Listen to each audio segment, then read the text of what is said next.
Moi, j'aime le Seigneur. Il est bon. Il est bon pour nous. Je vous invite à la prière. Seigneur, nous te remercions, toi qui nous fais la grâce d'être là. Nous t'invitons, Seigneur, à prendre la place que tu demandes, ce lieu, et le lieu où ton peuple est rassemblé en ton nom. Tu as autorité sur nos vies parce que tu nous as rachetés, nous t'appartenons. Alors, Seigneur, nous te demandons que tu prennes la place qui est la tienne. Parle à nos cœurs, agis dans nos vies, interpelle-nous, restaure nos cœurs, guéris nos cœurs. Fais grandir dans nos cœurs la mesure de Jésus, la mesure de la connaissance de ta volonté. Ce que nous souhaitons, ce que nous voulons, ce que nous demandons, c'est plus de toi. Plus de toi, Seigneur. Nous voulons te vivre et nous voulons te vivre pleinement. Seigneur, je m'en remets à toi. Je demande, Seigneur, que tu parles à travers mes mots, que tu te serves, Seigneur, de la parole que tu as placée dans mon cœur pour parler à chacun selon ce que tu as prévu. Dans le nom de Jésus, j'ai prié. Amen. Amen. Alors, je n'ai pas de support aujourd'hui, mais j'ai quelques accessoires. Ouais, parce que je vais essayer de faire différemment. J'avais dit on serait dans pour ceux qui ne le savent pas, donc depuis 4 dimanches, on est dans une série d'enseignements. Les 3 premières séries étaient un peu à part parce que ça portait sur la manière d'étudier la Bible sous l'angle du royaume de Dieu. Donc c'était vraiment quelque chose à part pour nous accompagner parce qu'on est dans la lecture de la Bible en un an.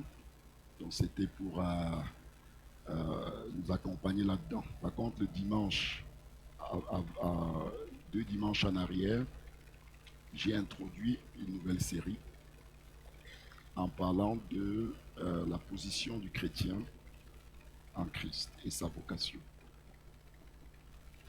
Ce que la nouvelle situation du chrétien du fait de sa position en Jésus-Christ. Quelles sont les grâces nouvelles qui viennent dans sa vie et quelles sont les attentes nouvelles que Dieu a vis-à-vis de lui. Et j'ai expliqué que c'est ce cadre-là qui définit la vie chrétienne. La marche du chrétien, c'est vivre au quotidien selon notre nouvelle situation en Jésus. C'est ça qui nous permet de comprendre ce qu'on peut faire et ce que Dieu attend de nous. C'est ça qui nous définit en tant que chrétien. Et si on n'a pas compris ça, on va vivre une vie qui n'est pas pleinement dans ce que Dieu attend qu'on vive. Alors, ce qu'on va voir aujourd'hui, de cette nouvelle position qu'on a en Christ, j'aimerais et je vais mettre le focus sur 7 choses qui sont censées influencer la vie chrétienne du fait de cette position. Et pour que ce soit concret ce que je dis, tout à l'heure je ferai venir des personnes pour m'aider. On va faire une illustration et ils vont m'aider à faire la prédication. J'essaierai de ne pas être long parce que j'aimerais que vous puissiez poser des questions. Parce que les choses qu'on va toucher sont fondamentales. Elles sont simples. Mais l'impact, la portée de leur impact dans notre vie est censée être fondamentale. J'ai regardé récemment le film Paul de Tarse, apôtre de Jésus. Qui a vu ce film? Plusieurs fois. Il est pas mal. Hein, Et ce qui m'a interpellé dans ce film, ah ben voilà, ceux qui n'ont pas vu le film, alors ce qui m'a interpellé dans ce film, c'est que donc l'apôtre Paul, en fait, il est en prison à Rome. Et Luc vient le rejoindre pour écrire le livre des Actes des Apôtres. Donc Paul raconte son histoire. C'est un peu ça, le film tourne un peu autour de ça. Et dans le film, bon, ça c'est comme ça qu'ils ont dans le film, on le voit qui, de temps en temps, est tourmenté. Parce que Satan ramène à son souvenir ce qu'il a fait contre Dieu. Ouais. Et puis dans son rêve, dans toutes ses rêves et visions, il essaye d'avertir le jeune Paul de Tarse qu'il était pour lui dire ne prends pas ce chemin. Ouais. Donc il lutte. Et moi, ça m'a un petit peu interpellé parce que souvent on ne s'imagine pas cet homme a brutalisé l'Église. Il a fait beaucoup de mal. Il le reconnaît lui-même, il considère qu'il est un homme violent, méchant, et qu'il a fait du mal à l'Église du Christ. Et à beaucoup de familles chrétiennes, il a fait du mal. Beaucoup. Et souvent, on se pose pas la question comment il a eu à gérer ça dans sa conscience. C'est un pari. Parce qu'il a dû se retrouver face à face avec ces gens, les machins, c'est des familles, tiens, c'est au point que lorsque Dieu est apparu, quand Paul allait à Damas, Dieu est apparu à Ananias, il lui dit va dans telle ville, il s'y trouve un homme appelé Paul de Tarse, tu prieras pour lui, machin. Ananias a dit mais Seigneur, j'ai entendu dire par plusieurs personnes tout le mal que cet homme a fait au sein. Ouais. Et pourtant Paul, et là je vais vous lire, malgré ce qu'il a fait, lorsqu'il a connu Jésus, ça a eu un tel impact dans sa vie qu'il a terminé sa vie avec des certitudes. Des certitudes. Et je vais vous lire trois passages très rapidement et après on va attaquer la prédication. Romains 8,38, il dit car j'ai l'assurance que ni la mort, ni la vie, ni les anges, ni les dominations, ni le présent, ni l'avenir ne pourra nous séparer de l'amour de Dieu manifesté en Jésus-Christ, notre Seigneur. J'en ai l'assurance. Un homme qui a persécuté l'Église, et certainement qui a fait mourir, peut-être blesser plusieurs hommes, dont certains étaient des membres de cette Église qu'il a fondée. Il dit j'ai l'assurance que rien ne pourra nous séparer de l'amour de Dieu manifesté en Jésus. Et j'aimerais qu'on regarde ensemble quel était le fondement de cette assurance. Et vous allez voir que les grâces qu'on a reçues en Christ sont des instruments de guérison et de restauration. Il y a des choses qu'on a vécues avant de connaître le Christ. Dans notre enfance, des choses qui nous troublent, du rejet, de l'abandon, des angoisses qui nous travaillent. Et puis on vient à Jésus-Christ. Et on ne se pose pas la question de savoir qu'est-ce que ma nouvelle situation en Christ change par rapport à mon passé, mon vécu. Est-ce que ça a un impact? On reviendra tout à l'heure sur le passage qu'on a vu la dernière fois. Celui qui est en Christ, si quelqu'un est en Christ, il est une nouvelle créature, les choses anciennes sont passées. Lesquelles? Lesquelles choses anciennes sont passées? Les blessures. Ma honte, est-ce que ça fait partie des choses anciennes? Qu'est-ce que ça veut dire qu'elles sont passées concrètement? C'est ça que je veux qu'on regarde. Parce que si l'évangile qu'on prêche n'a pas le pouvoir de toucher à ces choses dans notre vie, alors cet évangile n'a pas de puissance.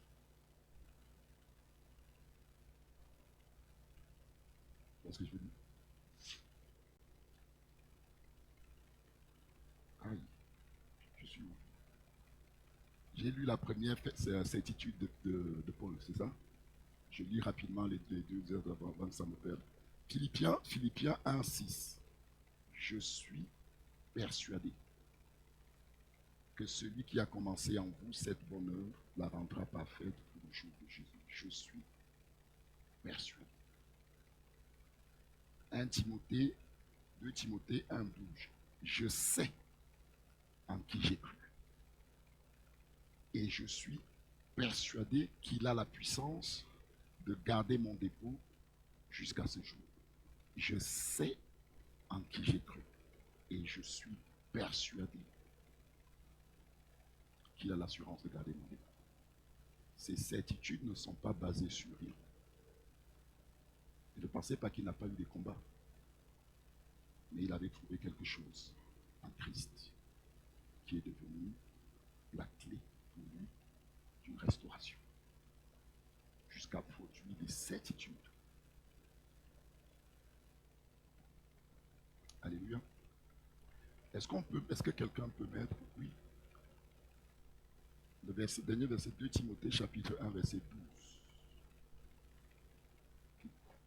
Est-ce que quelqu'un peut mettre la sonnerie, aidez-moi, 2 Corinthiens 5:17. Bernard, si ça te... Alexis, Bernard, Alexis, pardon, viens, venez m'aider. Billy, viens, s'il te plaît. Ok. Voilà ce qu'on va faire. Mettez-vous comme ça. Billy, tu te mets. Non, de l'autre côté. Voilà, comme ça. Non, reste là, voilà. Là, tenez-le. Tiens, Alexis, tiens-le là, tiens-le là. Je vais le mettre ici pour expliquer ce qui se passe. Donc, Willy, pour l'instant, ne connaît pas le Seigneur. D'accord? Donc, ici, ce sont ses blessures, ses vulnérabilités, les choses avec lesquelles il lutte. Là, la conscience de ses péchés passés et même présents, la culpabilité, les choses qu'il a fait dans son passé, ces choses-là, il les a avec lui, c'est lié à sa vie. D'accord? Vous êtes d'accord que si Willy se tient, il ne connaît pas le Seigneur, s'il se tient devant Dieu, le niveau d'assurance qu'il aura devant Dieu va être influencé par ces deux choses. Vous êtes d'accord? Parce qu'il se tient devant Dieu et il a conscience de ses péchés, il a conscience de ses faiblesses. Et c'est sur la base, ça va influencer la manière dont il se tient devant Dieu. Si devant des hommes, ses collègues au travail, dans sa famille, la conscience de ces deux choses va affecter la mesure de son assurance. Vous êtes d'accord? Si Willy se tient devant le diable, il a une espèce de... Satan vient le tenter, ou une espèce d'attaque spirituelle, sa capacité à tenir va dépendre de la conscience qu'il a de ces deux choses. Oui? Et si Willy va voir il va se faire aider par un psychologue, on va dire, ok, voilà, tu manques d'assurance, machin truc. Le psychologue peut travailler sur ça. Il y a ma soeur qui est là, qui me... Je parle d'Aurélie, donc, le psychologue peut travailler sur ce tiens. Dans ton enfance, tu as vécu tel traumatisme et tout ça, puis il va faire un travail, ça va influencer son assurance. Voilà, il va travailler sur une culpabilité du passé qui le travaille, ça va avoir un impact immédiat sur son assurance. Ouais. Ça, c'est comme ça que ça marche humainement. Maintenant, le passage que nous avons là nous dit, si quelqu'un est en Christ, il est une nouvelle créature. Les choses anciennes sont passées et voici toutes choses sont devenues nouvelles. Donc, Willy reçoit le Seigneur dans sa vie. J'aimerais qu'on comprenne comment, qu'est-ce qui se passe par rapport à sa situation actuelle. Hein? Il reçoit le Seigneur dans sa vie. Et la Bible nous dit que quelque chose se produit. Sa situation devant Dieu devient nouvelle. Et son ancienne situation disparaît. Voilà. Je vais donner à Willy ça. Le N ici, c'est sa nouvelle situation. D'accord? Ça, c'est son ancienne situation. Son ancienne vie, sa nouvelle vie. Tiens. Willy, désormais, a conscience de deux réalités. Il sait qui il est par son histoire et par son vécu. Et il commence à apprendre qu'il est quelqu'un d'autre en Christ. C'est pour ça qu'on est chrétien. Il a deux choses qui tiennent dans ses mains. Il lutte avec ça. Il avance avec ça. Maintenant, je vais vous montrer ce que ça signifie pour Dieu lorsqu'il dit que les choses anciennes sont passées et toutes choses sont devenues nouvelles. Est-ce qu'on peut prendre Hébreux, chapitre 10, s'il vous plaît?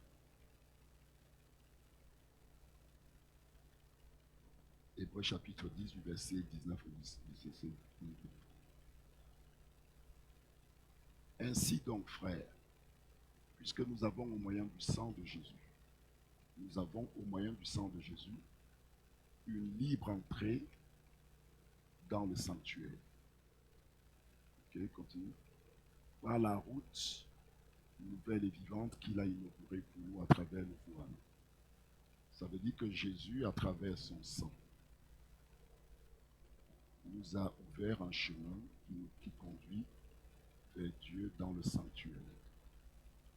Et que le sang de Jésus est comme un badge qui nous ouvre une nouvelle porte. Une porte qui nous conduit dans une relation avec Dieu.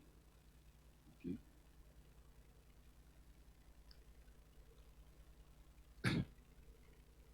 Restez avec moi.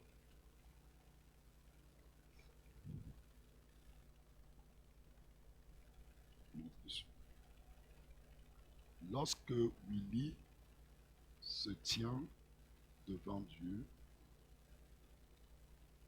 il se tient devant Dieu non plus sur la base de son histoire. Il se tient devant Dieu sur la base de l'histoire de Jésus. Il se tient devant Dieu sur la base d'une identité qui est nouvelle. Maintenant, regardez ce qui est important. Quand Dieu traite avec lui à partir de ce moment précis, Dieu ne lui reconnaît qu'une seule identité, celle-ci. Dieu ne traitera plus jamais avec lui sur la base de son ancienne identité. Parce qu'en venant en Christ, il est devenu une nouvelle créature et les choses anciennes sont passées, toutes choses sont devenues nouvelles. Je vais vous dire ce que ça signifie. Ça signifie que lorsque Willy se tient devant le Seigneur,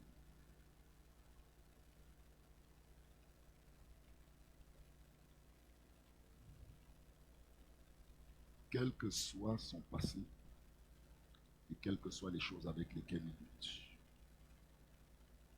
lorsqu'il se tient devant Dieu sur la base de cette nouvelle identité, et c'est ce qu'on va lire dans la suite qui va venir, il peut avoir une assurance parfaite qui n'est pas influencée par la conscience du péché. Et cette assurance est nécessaire pour expérimenter Dieu pleinement. Sans la foi, il est impossible de plaire à Dieu. Si Dieu me dit que c'est sur cette base, désormais que je te connais, et que lorsque je viens devant Dieu, je continue à regarder à ça, et que je ne prends pas conscience de cette réalité, ça aura un impact dans l'expérience que je fais de la réalité de Dieu.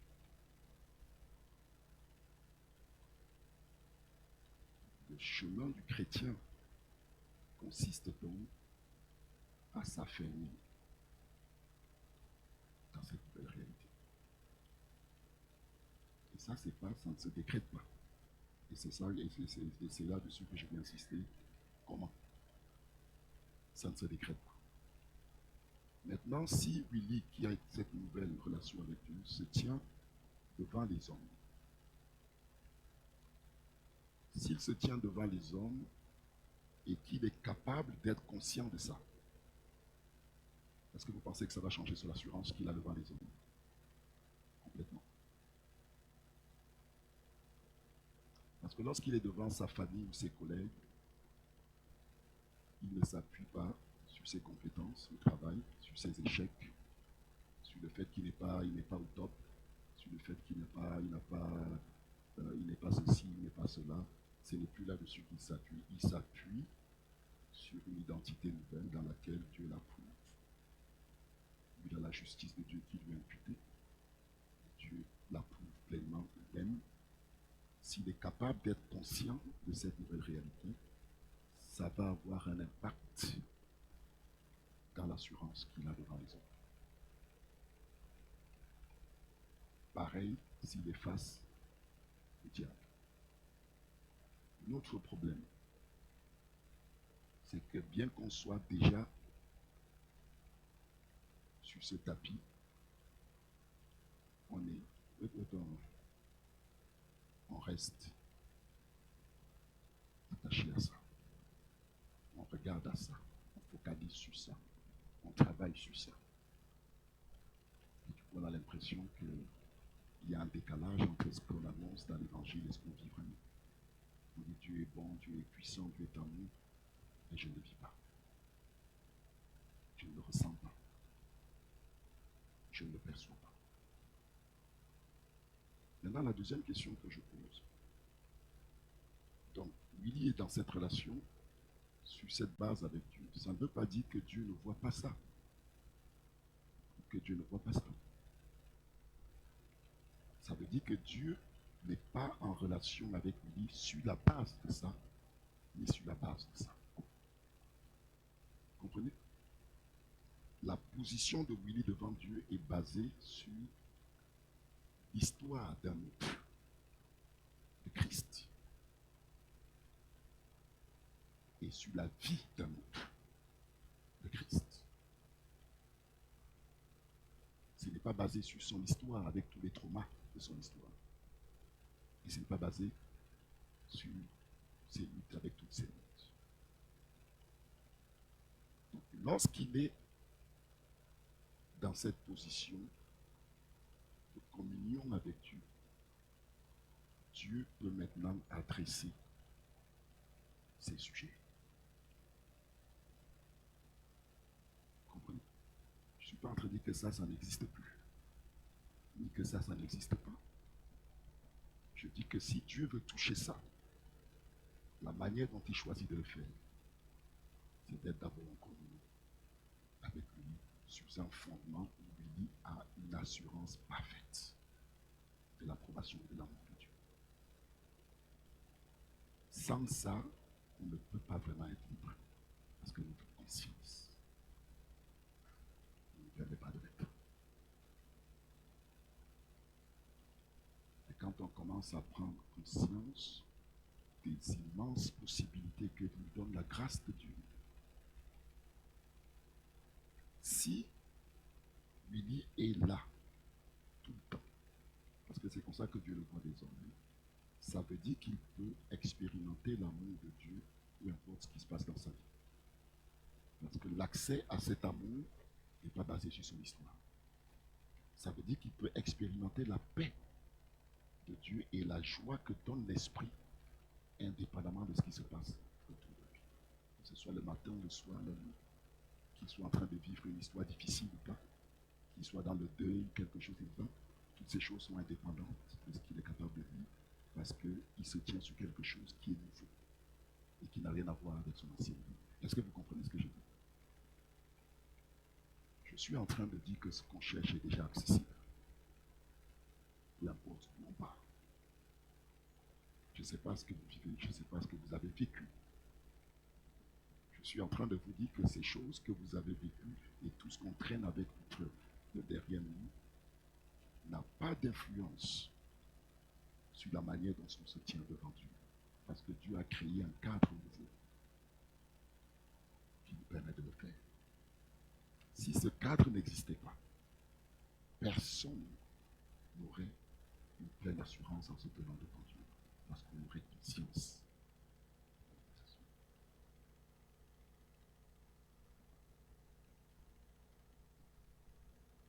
Regardez le passage.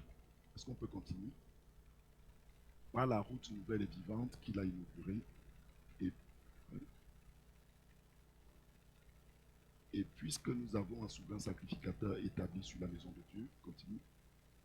Approchons-nous donc avec un cœur. Regardez ce qui est possible parce que nous avons un souverain sacrificateur, parce que Jésus a ouvert ce chemin, nous avons la possibilité de nous approcher avec un cœur sincère dans la plénitude de la foi, les cœurs purifiés d'une mauvaise conscience et le corps lavé d'une eau pure. on ne peut pas faire mieux que ça. Ça veut dire on se tient devant Dieu, on est déjà dans sa gloire, sur la base de ça. Sur la base de ça. Amen. Et ça ne veut pas dire que et je reviens sur l'exemple de l'apôtre Paul que j'ai donné tout à l'heure. C'était un film, mais je pense que c'est pas loin de la vérité que de temps en temps, la conscience de ses fautes passées revient. Et quand ça revient, la réponse qu'il fait à ça, ce n'est pas d'aller se morfondre dans ce qui est dans le passé, mais c'est de réaffirmer sa nouvelle situation et de puiser dans la grâce nouvelle qui est en Christ, neutraliser ce qui est dans la chair.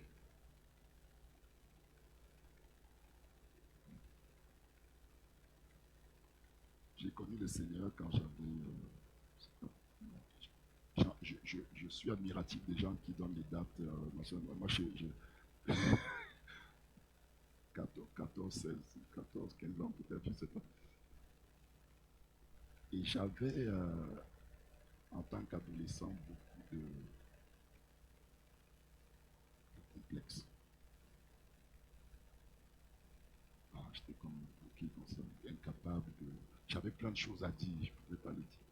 Donc je souffrais de ne pas... Et puis je voyais des camarades qui jouaient, qui s'expriment, qui parlent, les gens sont libres, ils sont à l'aise. Et j'enviais ça. J'avais des choses à dire, j'avais des choses à proposer. Au point qu'en classe, quelquefois, le prof posait une question dont je connaissais la réponse. Puis je ne répondais pas. Et puis même quand il disait Franklin répond, je connais la réponse, mais je ne peux pas parler. Dans la souffrance, j'avais l'impression de voir des opportunités passer devant moi sans pouvoir. Et quand j'ai connu le Seigneur,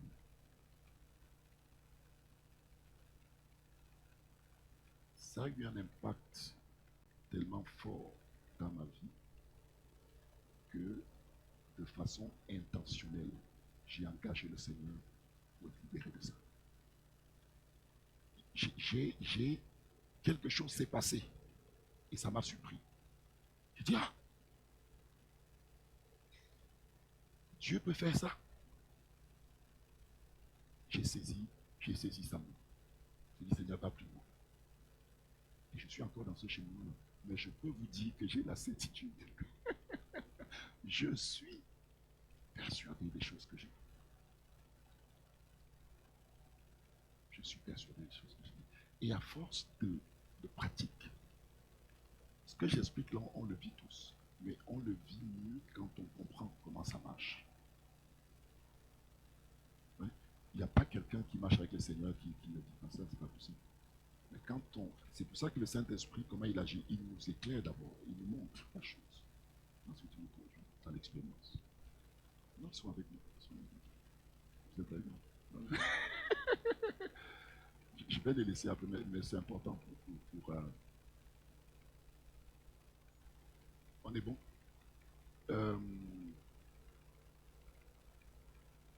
Hébreu 9.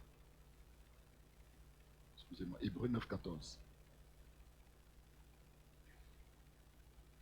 Combien plus le sang de Christ, qui par un esprit éternel s'est offert lui-même, sans tache à Dieu, purifiera-t-il votre conscience des œuvres mortes? Purifiera-t-il votre conscience des œuvres mortes afin que vous serviez le Dieu vivant? Amen. Si vous avez des choses dans le passé qui vous travaillent, parce que ça sape notre assurance devant Dieu, y compris devant les hommes. Il y a des choses dont on n'est pas... Souvent, c'est dans la famille. Parce que tout le monde nous connaît, on nous rappelle toujours, ben, tu as fait ça, tu as fait... Il y a des choses dont on n'est pas fier et qui reviennent souvent, qui sapent notre assurance. La réponse est là. Dieu nous donne la possibilité de placer la source de notre assurance ailleurs que sur notre histoire. De déplacer la, la chose sur laquelle on fonde notre assurance, il nous donne la possibilité de déplacer, de la placer sur notre nouvelle situation en Christ. Ouais. Et là, quelque chose commence à se produire dans le cœur. Okay. Maintenant, je vais vous montrer comment le Seigneur adresse. J'ai commencé tout à l'heure en expliquant qu'on a tous, du fait de notre vécu, on a tous des choses avec lesquelles on lutte. Je parlais de rejet, de honte, de colère, de peur, d'angoisse. J'aimerais qu'on regarde comment est-ce que cette situation adresse cette réalité. Tout à l'heure, je vous ai dit que Billy ne connaît pas le Seigneur, il a besoin d'aide. On peut faire sans Dieu. Sans Dieu, on peut l'aider. On peut faire un travail sur ça. Et ça va l'aider. On peut faire un travail là aussi et ça va l'aider. Je vais vous montrer comment dans la Bible, Dieu traite cette situation et la différence que ça fait. Prenons pour cela Éphésiens chapitre 3, versets 16 à 19. Éphésiens chapitre 3. C'est ça? Non, c'est un chapitre. Afin, c'est Paul qui prie. Suivez le texte. C'est pas, ce que je dis n'est pas important. Suivez le texte biblique. Ok? C'est Paul qui prie pour les chrétiens d'Éphèse. Il dit, donc il prie, afin qu'il vous donne, selon la richesse de sa gloire, d'être puissamment fortifié par son esprit dans l'homme intérieur. L'homme intérieur, c'est le cœur. C'est là qu'il y a les luttes dont je viens de parler. C'est là qu'il y a une vulnérabilité. Paul nous dit, l'Esprit Saint est capable, de façon puissante, de nous fortifier dans nos cœurs. Il est capable de toucher nos émotions et nos sentiments et de nous rendre forts selon Dieu. Il dit l'Esprit est capable de le faire. Maintenant, regardez. Continue. En sorte que Christ habite dans vos cœurs par la foi. Par la foi. Parce que je crois en ce que je suis devenu en Christ. Parce que je crois en ce que Dieu dit de moi en Christ. L'Esprit peut agir dans mon cœur et toucher ça. Regardez plus loin. Afin qu'enraciné et fondé dans l'amour. L'amour de Dieu, l'amour de Christ. Qu'est-ce que ça veut dire enraciné et fondé dans l'amour? On parle toujours de l'homme intérieur. Ok? Ça, ce sont nos racines. Ça, ce sont nos racines. Vous vous rappelez ce que c'est ça? Ça, c'est les traumas, les luttes. Enfin, c'est Alexis. Mais il représente.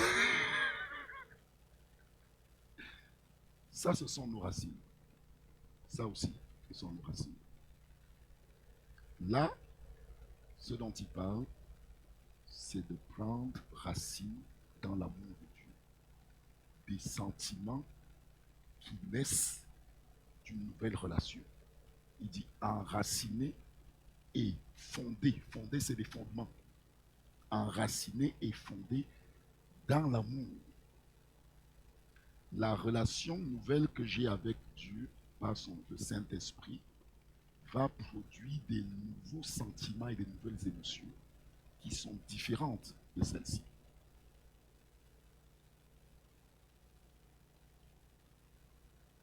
La manière dont Dieu nous restaure, c'est qu'il nous réveille. Et ça nous dépouille. L'homme, sans Dieu, travaille sur ça. Ne peut que travailler sur ça. Dieu injecte quelque chose de nouveau pour atteindre ça. Est-ce que vous comprenez la différence?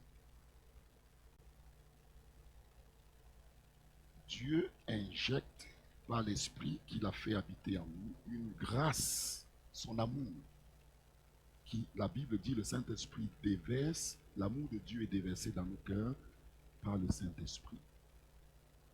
Cet amour qui est déversé dans nos cœurs va produire des sentiments nouveaux, des émotions nouvelles, des expériences nouvelles qui vont engloutir progressivement celles-ci.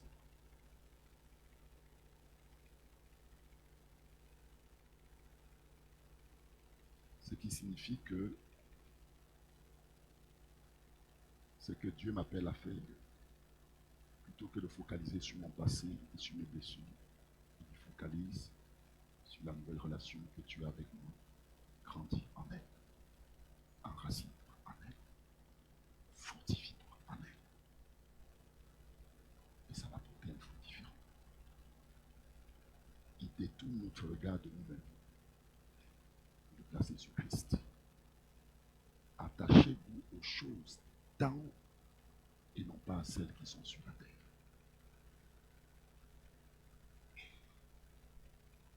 Amen. Donc, ne restez pas attachés au traumatisme du passé. Explorez la nouvelle possibilité que vous avez avec le Seigneur. Allez plus loin dans cette relation, approfondissez-la. Vous allez voir les prises du passé, lâchez-vous ici. Parce que quelque chose de nouveau est injecté par Dieu, qui a le pouvoir de fortifier notre être intérieur. Colossiens chapitre 2, verset 6 à 7. Colossiens chapitre 2, verset 6 à 7. Ainsi donc, comme vous avez reçu le Seigneur Jésus, marchez en lui. Vous savez ce que ça veut dire marcher en lui? Vivez au quotidien sur la base de ça. Puisque celui qui est en Christ est une nouvelle création. Il dit marchez, puisque vous l'avez reçu dans vos cœurs, marchez en lui. Vivez au jour le jour, non plus sur la base de votre histoire, de vos faiblesses, de vos forces, mais sur la base de votre nouvelle situation en Jésus.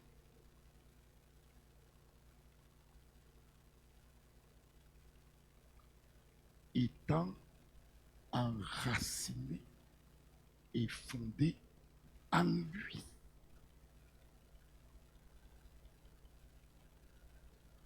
Il nous dit, laisse tes racines du passé, développe de nouvelles racines en lui.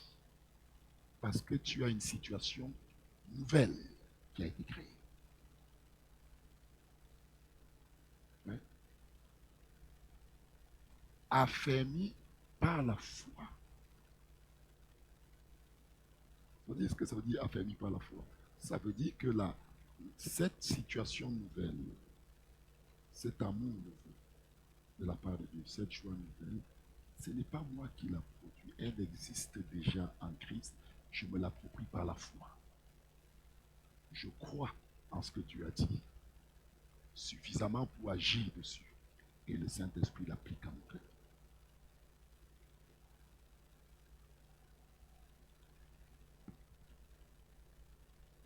Il y a des moments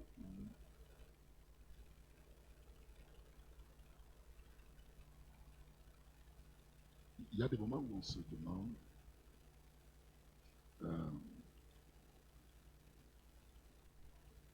je vais vous... rapide, un témoignage rapide. Lorsque j'ai perdu mon père en 2005, il est parti brusquement. Je ne pensais pas que ça m'aurait affecté de la manière dont ça m'a affecté. Je ne savais pas. Et pendant que j'étais dans ce moment, je me suis posé une question. Est-ce que la foi que j'ai dans le Seigneur est à la hauteur de la situation? Est-ce que je dois vivre mon deuil comme tout le monde? Ou est-ce que ma situation nouvelle introduit quelques possibilités nouvelles? C'est la question que je me suis posée. Si l'évangile qu'on prêche n'apporte rien d'autre, et que tout est pareil pour tout le monde, c'est qu'elle n'est pas puissance de Dieu. Si on ne peut pas croire en cela, on ne peut pas vivre la puissance de Dieu. Si on ne peut pas croire en ce que Dieu dit lorsqu'on est face à l'adversité, si on ne peut pas croire que ce que Dieu a fait suffit, quelles que soient les circonstances, on ne peut pas vivre la puissance de Dieu. Dieu nous appelle à croire. Est-ce que l'œuvre du Christ à la croix est limitée à certaines choses? Jusqu'où est-ce que Dieu peut nous toucher? Qu'est-ce qui est trop pour lui?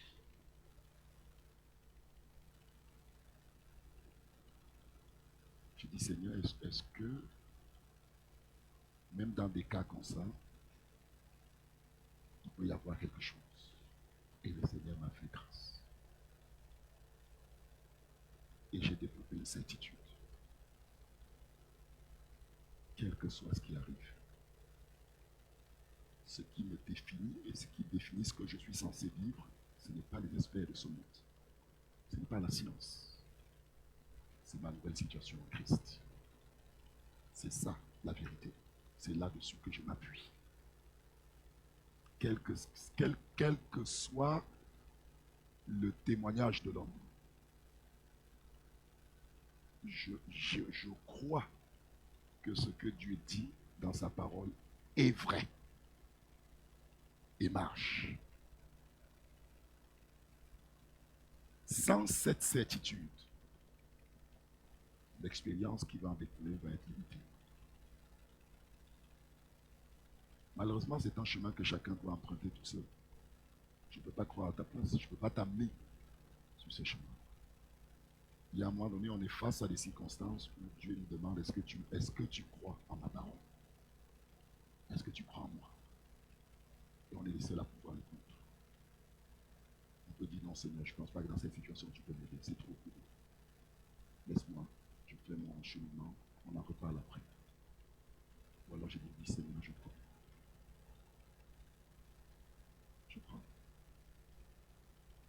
Et là, la puissance du Seigneur vient agir dans mon cœur. On va terminer. Hein, les amis? Ça va? Ok. Éphésiens chapitre 6. Après, je libère. Merci.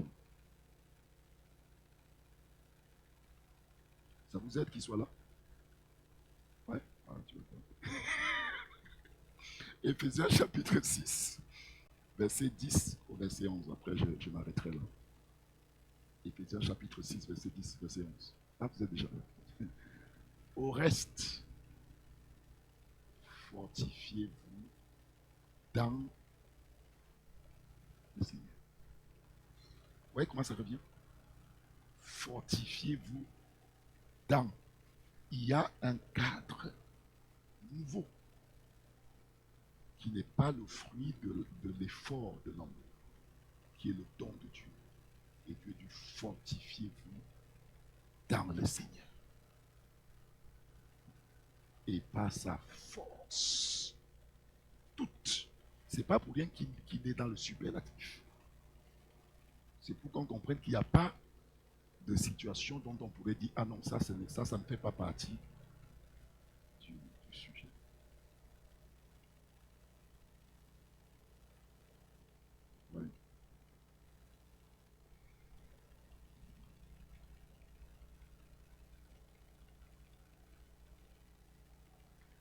on traverse des moments difficiles, il y a toujours deux approches. Toujours.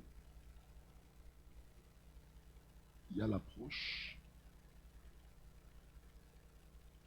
humaine. Et quand je dis humaine, je ne le dis pas négativement. Parce qu'elle est utile. Utile. Il y a l'approche humaine où on fait avec les éléments qu'on a et qu'on contrôle, puis on essaye d'avancer. Puis il y a l'approche qui est basée sur le fait que quelque chose de nouveau a été introduit dans ma vie, qui me permet d'accéder à une grâce que je n'ai pas fabriquée moi-même. Ouais. Ce qui fait la différence quand on traverse ces moments-là, c'est nous. Est-ce qu'on croit que ce que Jésus a accompli à la croix est à la hauteur de ce qu'on traverse? Si tu ne peux pas croire en ça, tu vas être limité à ce que tu es capable de vivre. Et pour croire en cela, il faut s'affermir dans la parole, se l'approprier, dans la prière, dans la communion fraternelle, la méditation de cette vérité, jusqu'à ce que ça se cristallise. Amen. Merci beaucoup.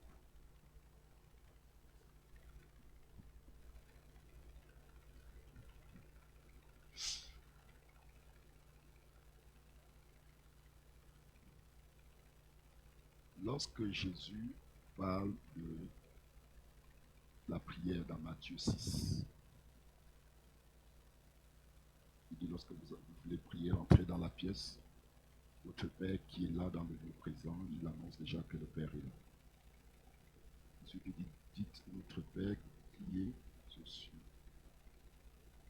que ton nom soit considéré comme saint. Quand tu dis notre Père, ça veut dire que tu considères que tu t'approches de lui sur la base du fait que tu es son enfant. D'accord? Que ton nom soit considéré comme ça, que ton règne vienne, que ta volonté soit faite. Ça fait comme si elle donne notre pain quotidien. Pardonne-nous notre foi. Est-ce que vous voyez que le pardon du péché et la pétition pour avoir de quoi manger arrivent un peu plus tard? Est-ce que vous le remarquez? Ça arrive un peu plus tard. Ce n'est pas la première conscience que tu as quand tu rentres. Ça ne veut pas dire que ça n'existe pas. Mais quand tu rentres dans la prière, c'est d'abord mon Père.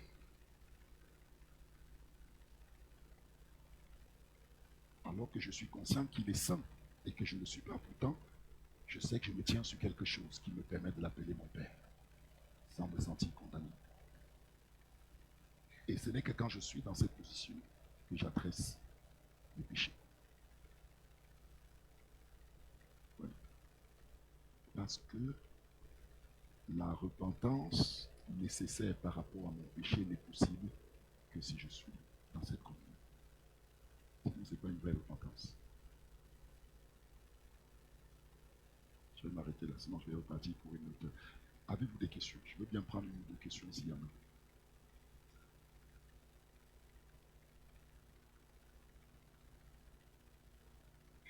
Il y a un prof m'a dit une fois que il nous a dit que pour éviter qu'on pose des questions, justement il faut poser la question. Avez-vous des questions? Allez,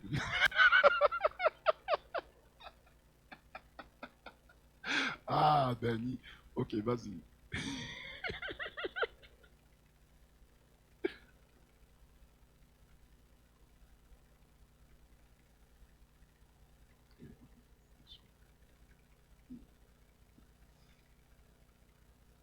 Amen. Je suis d'accord avec toi, totalement. Effectivement. Le fait d'être en mouvement pour le Seigneur, ouais, ça vient affermir notre foi. Parce qu'on est obligé de s'appuyer sur lui, surtout parce qu'on voit des choses qui se passent. Et ça développe des certitudes. Est-ce qu'il y a une oui?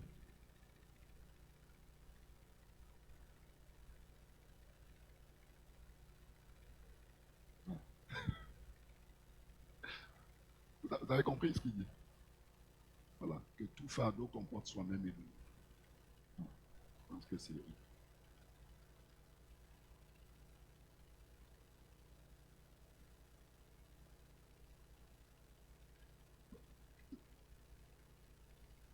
Merci. Excellente question. Ce qu'elle demande, c'est quelle est notre part dans ce travail de restauration que le Seigneur veut faire. C'est une excellente question. Lorsque je me tiens devant le Seigneur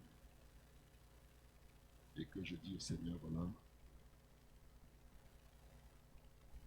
ce qui me trouble. Voilà, j'ai cette peur ou j'ai cette angoisse qui me trouble.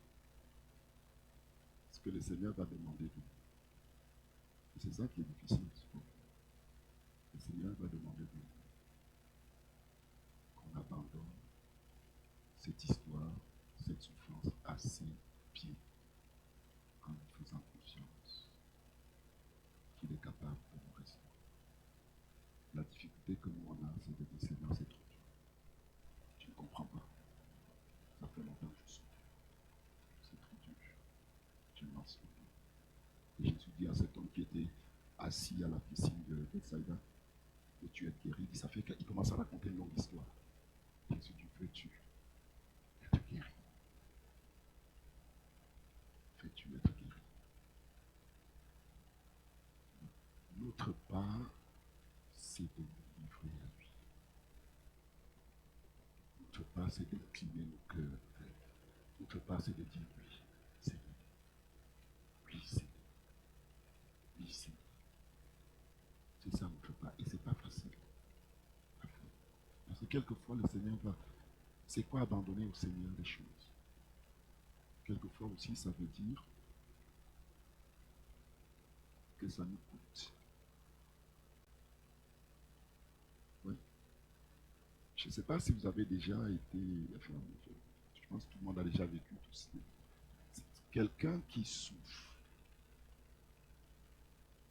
bien souvent, a plus besoin qu'on entende sa souffrance, qu'on comprenne à quel point c'est dur, au point que la personne n'est pas attentive à la solution. C'est pour ça que je souffre, qu'on comprenne sa souffrance. Et parfois, quand on dit non, non, tu n'as pas compris. Tu ne comprends pas. Tu ne t'imagines pas comment c'est difficile. C'est pour ça que je parlais de la foi. Quand tu crois, peu importe ce que c'est. Moi, je le crois comme ça. Il n'y a pas. Je me suis demandé un jour, Seigneur, si je venais à perdre mes enfants, ma femme, est-ce que ta grâce serait suffisante? Est-ce que même dans ce cas-là, est-ce que cette grâce qu'on a reçue serait à la hauteur? J'en ai la certitude. Il n'y a rien. Il ne faut rien mettre au-delà. Il ne faut pas prendre quelque chose et considérer que c'est spécial, on ne peut rien, c'est compliqué, c'est à part, tu ne comprends pas. Parce que quand on fait ça, on n'est plus dans la foi. On évite le Seigneur. Oui. Je ne sais pas si ça répond. Est-ce qu'il y a une autre question? Après, on va oui.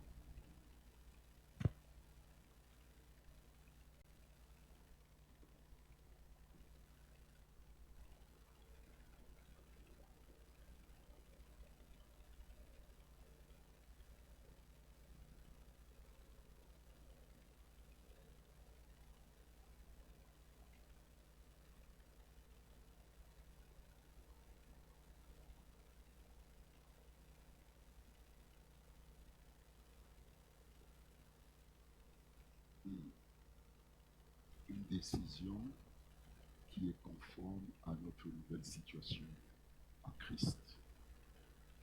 Fortifiez-vous dans le Seigneur. Fortifiez-vous dans le Seigneur. On va s'arrêter là. Je vous propose de prier. Seigneur, je te remercie parce que ce que tu nous montres, c'est ce que tu nous as donné. Tu nous montres, Seigneur, la profondeur de la grâce que nous avons reçue. Et Seigneur, sur la base de ça, je sais que dans la pièce, Seigneur, il y en a, Seigneur, qui s'attendent à toi. Il y en a, Seigneur, peut-être qui ce soir sera un tournant. C'est ma prière. Que la lumière, Seigneur, de ton esprit brille dans les cœurs maintenant. Enlève, Seigneur, le voile. Enlève, Seigneur, les pensées contraires par lesquelles Satan veut garder dans la douleur et dans la souffrance des enfants. La ruse de Satan. Fais ta lumière, Seigneur. Fais que la puissance de la révélation de ta parole, Seigneur, produise la foi, la certitude que tu es capable de libérer, de guérir. Et Seigneur, c'est vrai, c'est ma soeur, ça nous amène dans un processus, Seigneur. Pas forcément instantané, mais ça nous amène dans un processus réel et progressif de restauration. Je prie pour une prise de conscience ce soir. Une prise de conscience, Seigneur. Que personne ne mette plus jamais de côté quelque chose que toi, Seigneur, tu veux traiter et régler. Et que ton peuple marche devant toi, Seigneur, le cœur sincère, en s'appuyant non pas sur notre histoire, mais sur notre nouvelle situation en Jésus-Christ, afin de vivre ta grâce. Libère ta puissance maintenant dans cette pièce et touche les cœurs. Touche les cœurs, Seigneur. Guéris les cœurs brisés. Restaure. Libère. Dans le nom de Jésus. Dans le nom de Jésus. Amen. Amen.